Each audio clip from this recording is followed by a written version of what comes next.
Hindi kayo na traffic, sir? Hindi to ano nag-highway kami. Ah. Kasi malakas kasi matraffic din sa may ano eh. Yung mga sir to, Toyota Innova, anong year model yun? 1990.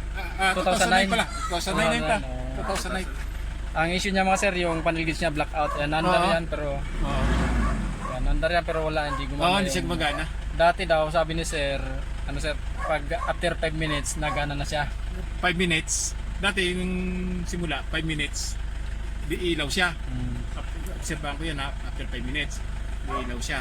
Tapos kalaunan, humahaba yung minutes niya bago siya iilaw uli. Tapos kalaunan pa, wala na talaga. Hanggang ngayon. Iilaw siya kapag matindi ng init. Sobrang init na sa katanghalian. Yun, iilaw yan siya, bubuksan ko, halimbawa nakapark. Bubuksan ko, iilaw siya. Pero hindi siya ilaw kaagad, mga ilang minuto pa. Matagal pa. Ngayon, wala na talaga. Tuluyan na. Yan mga sir, buksan natin para ma-repair na rin natin. May maraming akong narinig sa kwento na Yan mga sir, yung paniligits ng Toyota Innova blackout issue. Galing lang sila ang IMOS. Yan. Buksan natin ito mga sir, i-repair natin para bumalik sa dati.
Yan, okay na to mga sir. Ikabit na natin to sa unit para matesting na kung blackout pa rin.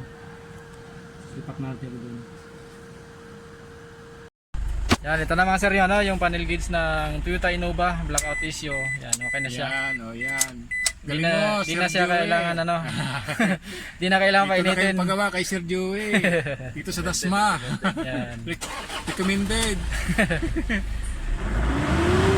Wala pa isang oras, nadali na.